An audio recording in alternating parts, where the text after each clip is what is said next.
ایک دانا شخص کی گاڑی گاؤں کے قریب خراب ہو جاتی ہے۔ اس نے سوچا کہ گاؤں سے کسی سے مدد لیتا ہوں۔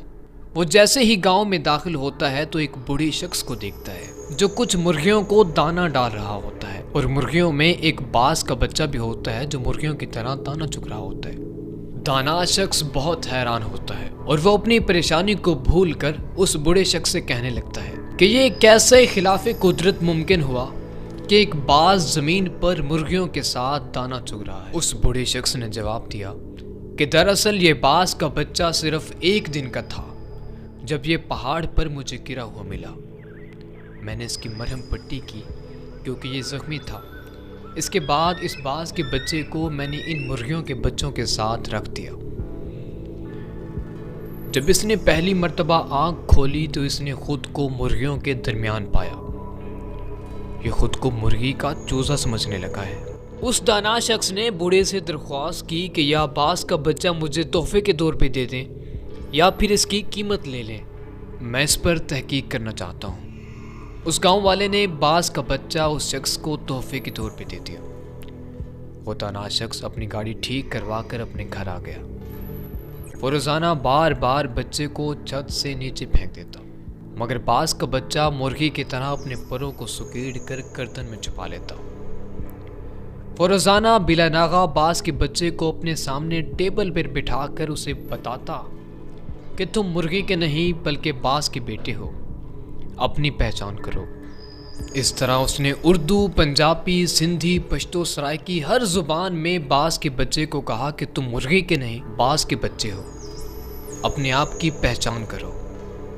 آخر کار وہ شخص اس باز کے بچے کو لے کر ایک بہت ہی بلند پہاڑ پہ چڑھ گیا۔ تم باز کے بچے ہو، مرغی کے بچے نہیں، یہ کہہ کر اس نے اس باز کے بچے کو پہاڑ سے نیچے پھینک دیا۔ باز کا بچہ ڈر گیا اور مرغی کی طرح گردن جھکا کر پروں کو سکیڑ لیا۔ تھوڑی دیر بعد جب اس نے آنکھیں کھولیں تو اس نے دیکھا کہ زمین ابھی بہت دور ہے۔ وہ خود کو بچانے کے لیے پر پھڑپھڑانے لگا اور اڑنے کی کوشش کرنے لگا۔ تھوڑی ہی دیر میں اس نے خود کو بیلنس کر لیا اور کچھ ہی دیر میں وہ اس دانا شخص سے اوپر نکل گیا جہاں سے دانا شخص نے اسے پھینکا تھا۔ باز کے بچے میں اڑنے کی صلاحیت موجود تھی، لیکن باز کا بچہ ان صلاحیات سے بے خبر تھا۔ یہی معاملہ ہم لوگوں کے ساتھ بھی ہوتا ہے۔ ہمارے اندر کئی قسم کی صلاحیات موجود ہوتی ہیں لیکن ہم ان سے بے خبر ہوتے ہیں کیونکہ ہم زندگی کو ایک خاص پیٹرن کے مطابق جی رہے ہوتے ہیں۔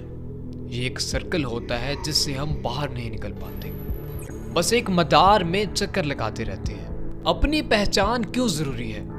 اپنی پہچان اس لیے ضروری ہے کیونکہ جب تک انسان اپنے آپ کو نہیں پہچان پاتا، اپنی قدر و منزلت کو نہیں جان پاتا، اپنے اندر کی صلاحیات کو نہیں پہچان پاتا، جب تک اسے پتہ نہیں ہوتا کہ وہ اس مقام تک پہنچ سکتا ہے جہاں فرشتے اپنی عاجزی کا اظہار کرتے ہیں، تو وہ اپنی زندگی اور اپنی صلاحیات کو ضائع کر دے گا، بالکل اس بچے کی طرح جو موتی اور ہیرے کی قدر و قیمت کو نہیں جانتا اور وہ اسے معمولی پتھر سمجھ کے پھینک دیتا ہے۔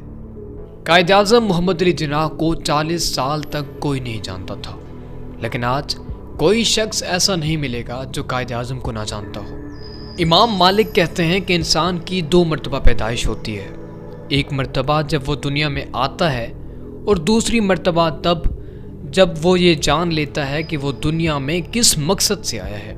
واصف علی واصف کا قول ہے کہ بڑا آدمی دریا کی طرح ہوتا ہے، جہاں سے گزرتا ہے اپنے نشان چھوڑ جاتا ہے۔ یقیناً اللہ تعالیٰ نے ہم سب کے اندر بہت سی صلاحیات رکھی ہیں۔ سب سے پہلے ہمیں اس مقصد کی تلاش کرنی ہے جس مقصد کے لیے ہمیں اس دنیا میں بھیجا گیا ہے۔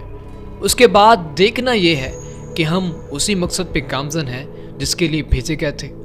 اگر نہیں ہیں تو اپنے مقصد حیات کو تلاش کریں۔